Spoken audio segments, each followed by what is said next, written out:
Salam sehat penuh rahmat Tuhan sertamu. Jumpa lagi dalam Renungan Harian.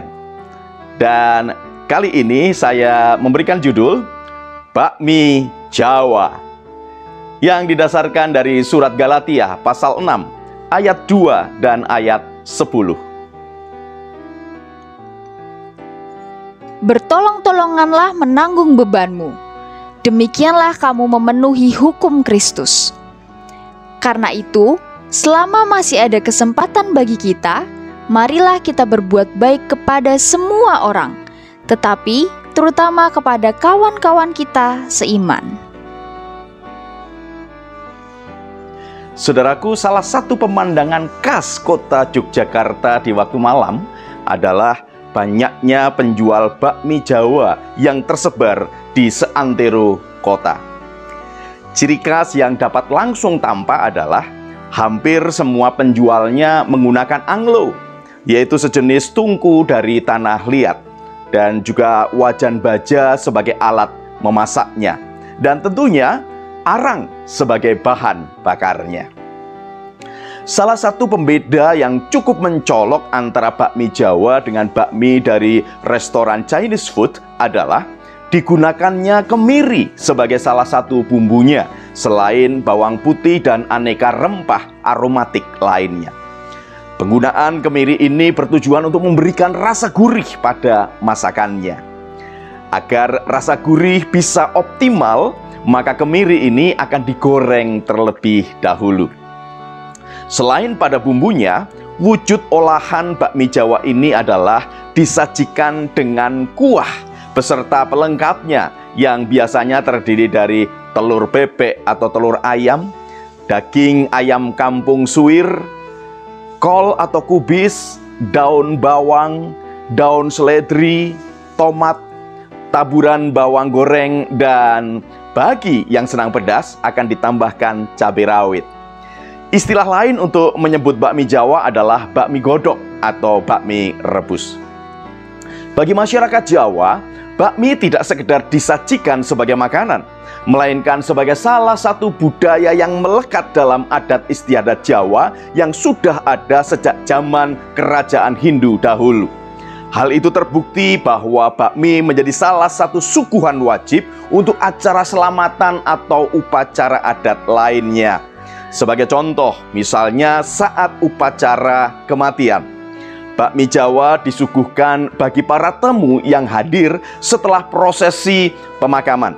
Sedangkan bakmi Jawa dengan variasi mengolah tanpa kuah alias bakmi goreng biasanya dibawakan sebagai bingkisan untuk wujud ucapan terima kasih kepada orang-orang yang telah membantu mengurus jenazah. Dengan kata lain, bakmi Jawa bukan hanya sekedar makanan, melainkan simbol semangat saling tolong-menolong dan gotong royong. Seporsi bakmi Jawa mengingatkan kita akan nasihat Rasul Paulus kepada jemaat Galatia. Saat itu, jemaat yang sedang bertumbuh, sedang berjuang untuk meninggalkan pemahaman dan perilaku manusia lama mereka. Dalam keadaan seperti itu, maka tentu ada juga anggota jemaat yang masih butuh bimbingan.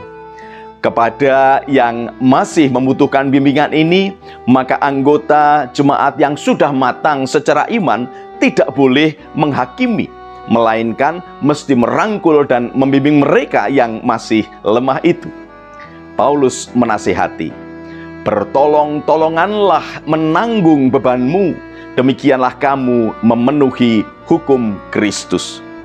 Maksud Paulus adalah bahwa sebagai tubuh Kristus, maka setiap anggota mesti saling bertolongan agar dapat bertumbuh bersama ke arah Kristus. Pertumbuhan bersama ini mesti diupayakan terus-menerus. Paulus melanjutkan nasihatnya. Karena itu, selama masih ada kesempatan bagi kita, marilah kita berbuat baik kepada semua orang, tetapi terutama kepada kawan-kawan kita seiman. Jemaat Tuhan memang mesti bertumbuh ke arah Kristus dalam kedewasaan iman. Dan ini merupakan upaya bersama dalam semangat bertolong-tolongan yang dilakukan selama hayat masih dikandung badan. Saudaraku, kiranya seporsi bakmi Jawa dapat menggugah ingatan kita akan semangat bertolong-tolongan dalam membangun iman dan bertumbuh ke arah Kristus. Selamat berjuang, Tuhan Yesus memberkati. Salam guru dan keluarga.